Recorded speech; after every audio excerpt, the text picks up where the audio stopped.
سب سے اعلیٰ ذات وہ سب سے آخر میں تشریف لاتے ہیں۔ بے شک سبحان اللہ سبحان اللہ سبحان اللہ۔ اور ان سے پہلے جتنے بھی آتے ہیں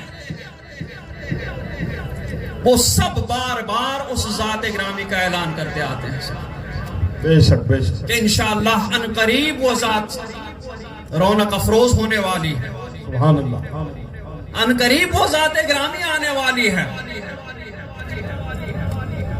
تو بزم کا جیسے معمول ہوتا ہے اسی طریقے سے جب رب العزت نے بزم کائنات سجائی تو اس بزم کائنات میں سرکار دو عالم صلی اللہ علیہ وسلم کو سب سے آخر میں تشریف لانا تھا، اور سرکار صلی اللہ علیہ وسلم سے پہلے باقی انبیاء کرام کو تشریف لانا تھا۔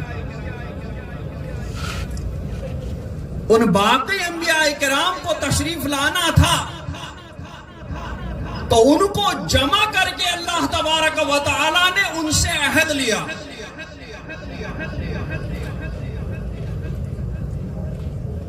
بلا تشبیہ۔ اگر حضرت سب سے آخر میں نہ آتے، جی بیچ میں تشریف لاتے تو محفل حضرت کے حوالے ہو جاتی۔ بے شک تو یہی عہد اللہ تبارک و تعالی نے انبیاء کرام سے لیا کہ انبیاء کرام کی جماعت، جب میں تمہیں کتاب اور حکمت عطا کر دوں، جو میں تمہیں کتاب اور حکمت عطا کروں،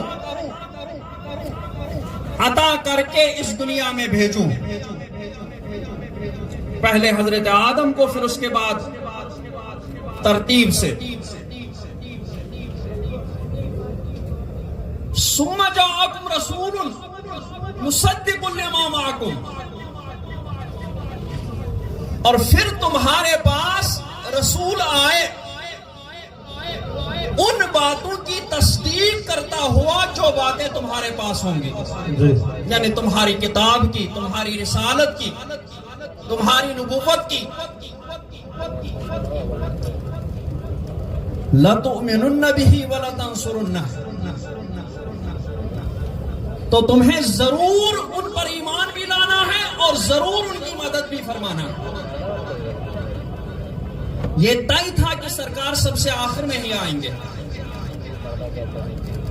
لیکن پھر بھی بتایا گیا انبیاء کرام کو کہ اگر وہ تمہارے زمانے میں تشریف لائیں تو تمہیں ان پر ایمان بھی لانا ہے اور ان کی مدد بھی کرنی ہے۔ سبحان اللہ۔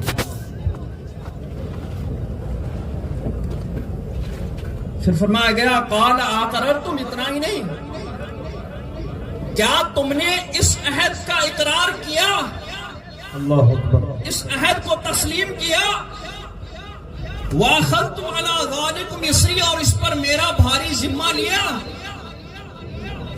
قَالُوا أَقْرَرْنَا، سبحان اللہ سبحان اللہ۔ انبیاء کرام یک زبان بولے کہ پروردگار ہم نے اقرار کر لیا، اگر ہمارے زمانے میں سرکار تشریف لائیں گے ہم ان پر ضرور ایمان بھی لائیں گے اور ضرور ان کی مدد بھی کریں گے۔ سبحان اللہ سبحان اللہ۔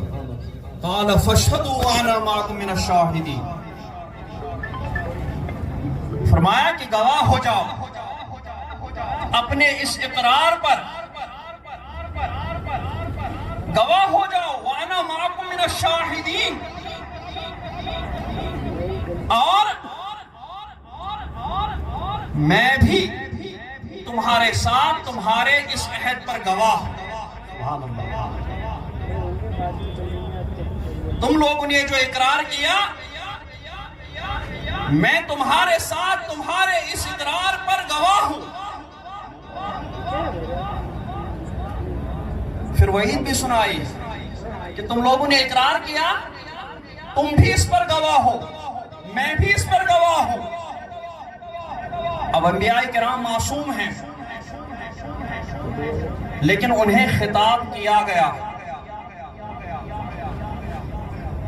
وہ تو معصوم تھے، ان سے تو اس اقرار کے خلاف ہو ہی نہیں سکتا تھا، بے شک وہ تو اس اقرار کے خلاف کبھی کر ہی نہیں سکتے تھے، ان کی حفاظت و سیانت، ان کی عصمت اللہ تبارک و تعالیٰ نے اپنے ذمہ پر لی، بے شک لیکن انہیں بتایا گیا، خطاب ان سے کیا گیا لیکن مخاطب دوسرے تھے۔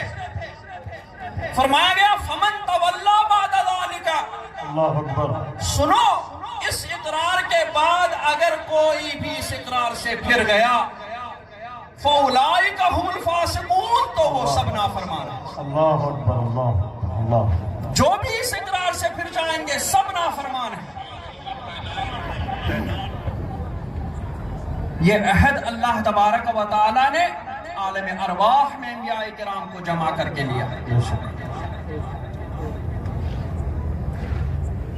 تو تبھی سے سرکار دو عالم صلی اللہ تبارک و تعالیٰ کی عظمت انبیاء کرام کے دلوں میں بٹھا دی گئی، سرکار صلی اللہ علیہ وسلم کی محبت انبیاء کرام کے دلوں میں بٹھائی گئی، بے شک، اور اللہ رب العزت کی بارگاہ میں سرکار کا مرتبہ یہ انبیاء کرام کے سامنے ظاہر کر دیا گیا، اور بتایا گیا کہ تم اپنی امتوں سے بھی ایسا ہی عہد لوگے،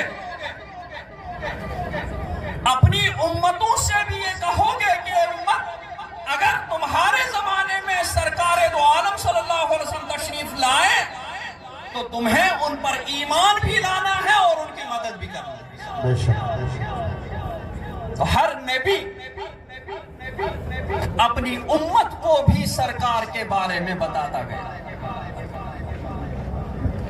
ہر نبی یہ بھی اللہ ہی کا حکم تھا، تو باقی احکام کے ساتھ ساتھ اس حکم کو بھی انبیاء کرام نے اپنی امتوں تک پہنچا دیا۔ تو جس طرح امتوں میں اپنے نبی کا چرچا رہتا تھا اس طریقے سے سارے انبیاء کرام کی امتوں میں سرکار دو عالم صلی اللہ علیہ وسلم کا چرچا چلا۔ سبحان اللہ، سبحان اللہ، سبحان اللہ۔ اسی وقت سے، اسی لیے حضرت آدم علیہ السلام سے جب وہ چیز صادر ہوئی جو ہوئی تو آخرکار انہوں نے بھی اپنی نظریں جب 300 سال تک ندامت کی وجہ سے اپنا سر مبارک آسمان کی طرف نہیں اٹھایا، اس کے بعد جب اٹھایا تو انہیں یاد آیا کہ میں نے عرش کے پائے پر لکھا ہوا دیکھا تھا۔ کیا بات ہے، واہ واہ واہ۔ تو سرکار صلی اللہ علیہ وسلم کا نام پاک حضرت آدم علیہ السلام نے اللہ رب العزت کی بارگاہ میں وسیلے میں پیش کیا، تو سرکار کے وسیلے کی برکت سے اللہ تبارک و تعالیٰ نے حضرت آدم علیہ السلام کی مغفرت فرمائی۔ اللہ، اسی طریقے سے انبیاء کرام اپنی امتوں کو بتاتے رہے، جو کتابیں اللہ تبارک و تعالیٰ نازل فرماتا تھا، جس نبی پر نازل فرماتا تھا، تو اس کتاب میں دوسرے احکام کے ساتھ سرکار دو عالم صلی اللہ علیہ وسلم کے اوصاف جمیلہ کا بھی ذکر ہوتا تھا۔ انبیاء کرام بھی سرکار کا ذکر مبارک سناتے جاتے تھے، ان پر نازل ہونے والی کتابوں میں بھی سرکار دو عالم صلی اللہ علیہ وسلم کا ذکر مبارک ہوتا رہا۔ اسی لیے جس طریقے سے امتیں اپنے نبی کو جانتی پہچانتی تھی، اسی طریقے سے سرکار کو بھی جانتی پہچانتی تھی، اور یہ بھی جانتی تھی کہ سرکار کا اللہ کی بارگاہ میں مرتبہ کیا ہے۔ حضرت موسیٰ علیہ السلام کے زمانے میں ایک شخص کا انتقال ہو گیا، حضرت وہب بن منبہ کی روایت ہے، ایک شخص کا انتقال ہو گیا، 200 سال کی عمر پائی تھی، اور بظاہر اس نے یہ 200 سال اللہ کی نافرمانی میں گزارے تھے، لوگوں کی نظروں میں وہ بہت بڑا نافرمان تھا۔ اسے وحی آئی